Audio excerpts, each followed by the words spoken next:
Y'all gotta see this video. Check this video out. You're comparing good men to, I can't say this, F-boys. I'm just gonna say it. You're comparing good men to the men that you've experienced previously who were not ready to be husbands, that you were just dating, messing around with. I mean, literally, there's a distinct difference between marriage material, men who are ready to be husbands, and these F-boys that you've been messing around with in and out of these situationships with for years. And so now you have this standard for a man and a husband based on these dudes that have just been playboys, fun, boy toys, whatever you want to call it, girls, okay? You can call it whatever you want. But now you set this standard to say he's supposed to look like this, he's supposed to act like that. Oh, you know what? He's too corny. He likes me too much. He texts me too much. Yeah, because the men that you were messing with, you weren't even the only one. They don't text you right back. They don't call you right back because they have 8 more just like you. So a man comes along that is crazy about you and is interested in you, and I'm sorry to say, you have friend zoned the men that really you're compatible with, the men that would make a wonderful husband. A lot of you have friend zoned the good dude who's ready to be a husband and a father and give you some pretty babies. Because the other thing is men do not look like us. Let me be clear about this. We are the fairer sex. God created us to be beautiful, not men. If you get a pretty boy and they super fine and they in the mirror more than you, honey, rest assured, he probably got some habits that go along with that. He needs all the attention from all the women. And they're coming to me. I'm sitting here just being a good woman. So I'm thinking these women just want to be married.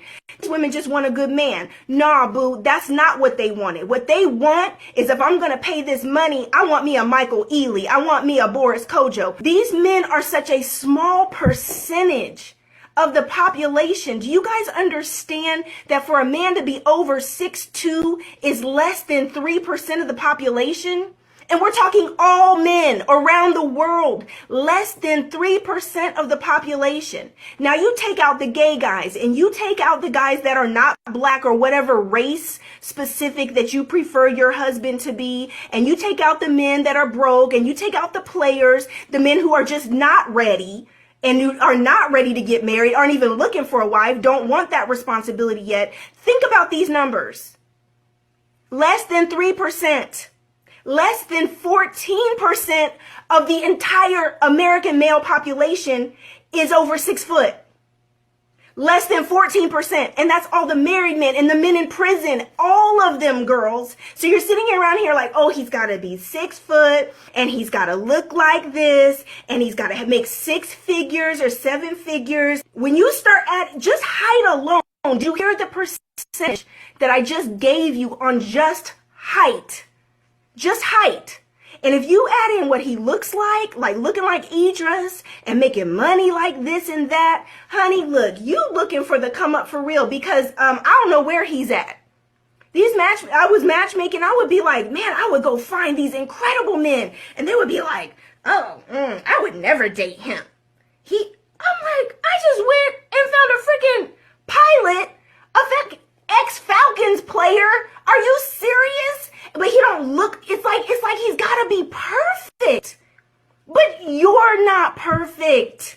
You got issues and unresolved issues, and you got a temper, and you're bossy and you're controlling, and men don't even like to be around you long term. You run everybody away. You think you're so much the ish that you're bougie and vain and stuck up, and men don't like it. And you wonder why you can't keep a man. You wonder why nobody wants to be around you. Sweetheart, listen, get nice, be sweet. Men are simple creatures.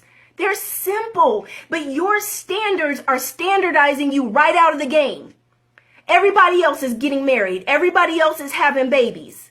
But you steady like, oh, I'm not settling. I'm not going to settle. I know what I deserve.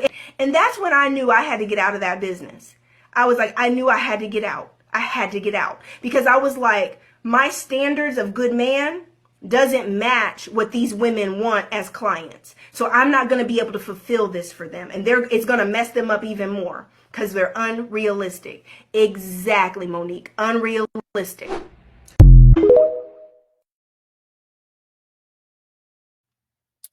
Hey, what's up, guys? Back again with another video. First and foremost, please like, comment, and subscribe. It helps the channel a lot, and I really appreciate it.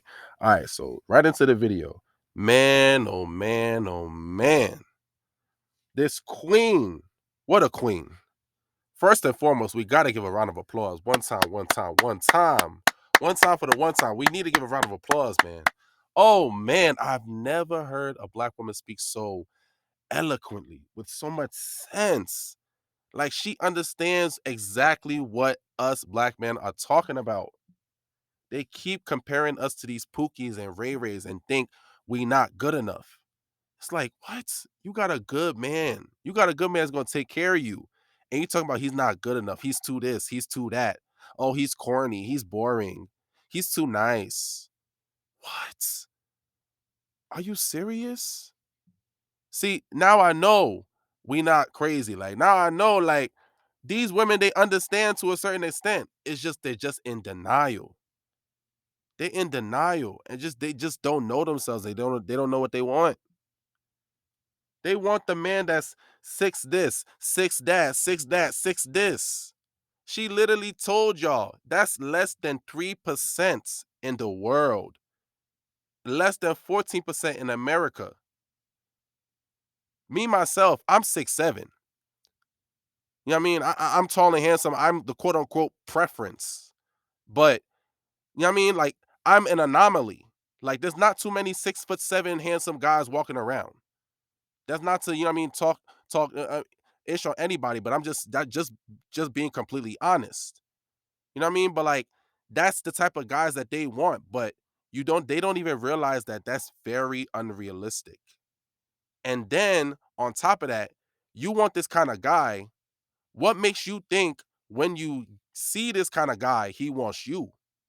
You coming with all your baggage, disrespect, body count, high body count at that, emotional baggage from past relationships, probably baby daddies, kids, who even knows what else nonsense, debt, and you think he gonna want you? He's just gonna smash and dash, pump and dump, ejaculate and evacuate, come and go, hit it and quit it. However you want to call it, that's what he's gonna do because you're not fit for these kind of guys. You fit for the Pookies and the Ray Rays, and they constantly keep comparing good guys, good men, passport bros, which most of us are those type of men. They keep comparing us to the Pookies and the Ray Rays. And then after they get burnt by those type of men, now their standards are super high. But your standards wasn't that high when you was dealing with Pookie and Ray Ray. Now all of a sudden you got done with dealing with those type of guys because they burnt you, they took all your money, they just used you, they never really gave you real love. You got a kid now, a baby daddy, all that. Now you want a good man. Now you want a guy, but he got to be this, he got to be that, 6 foot, six this, six that, 6 inches, six figures, this, all that. But you don't even realize this guy doesn't want you because now you got all this nonsense going on in your life, in your environment. You're not a benefit. You're not a reward for that type of man. He deserves much better than you. And this is the type of thing that we've been saying, but it's so like appalling to me that this woman understands. She really understands so much to the point where it's like she says she literally had to leave her job of being a dating coach for these black women, trying to be a matchmaker for these black women, that their standards were so unrealistic to the point where it's like she's like, nah, the good men that she was trying to find for these type of women, they still didn't find those men good enough. She said she found some men that are a pilot, good job, tall, all of this. And they still said, oh no, he's too, I would never, not with him. No, not him. They're just looking for a reason to reject you for anything. It's because they have insecurities within themselves. When they finally see a good man, it makes them insecure. It makes them insecure because they understand that they're going to have to meet up to a certain expectation. They understand that now they got to improve. You can't just get that good man easily. You got to improve yourself to be able to deserve that good man. And they're intimidated by that. They're intimidated by our excellence. As we strive to just be greater as men, as passport bros, and as black men in general, black kings, they're intimidated by our greatness. We continue to excel. We continue to prevail their nonsense, and they're intimidated by that. They would rather just deal with the Pookies and the Ravens because it's easy to just get along with them. You know they ain't nothing. You know they ain't got nothing going on. You don't have to improve nothing. You say you want a good man, but do you deserve a good man? You say you want a good man, but do you deserve a good man? And what is your definition of a good man? Their definition of a good man is an unrealistic man. A man that does not exist. Like the lady was saying, less than 3% in the world is over 6'2". Not including myself, that's very low amount of people. And then you want to talk about, okay, a black men, and then black men that are actually good looking. That's even less percent. It's gonna be like under 1%. These women have unrealistic standards. And that's what men have been trying to say. And that's the whole issue as it is now. And we're tired of this. We're fed up. We're beyond tired. That collectively, most black men are going overseas. Most black men are now looking at other options in other countries. This is at the point that we've come to. And thank God for this lady that she at least understands. She can speak on behalf of us and try to, speak on our behalf to try to speak some sense into these black women. Because it's like what they're talking about, what they want is just not realistic at all. Man, get your passports, man. I'm not going to keep telling y'all. Please get your passports.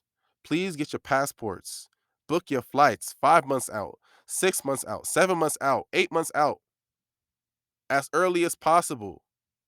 Please get your passports, man. Book your flights, man. My brothers, please. Your happiness, your peace depends on it. Passport bros, we up. Please like, comment, subscribe. Thank you.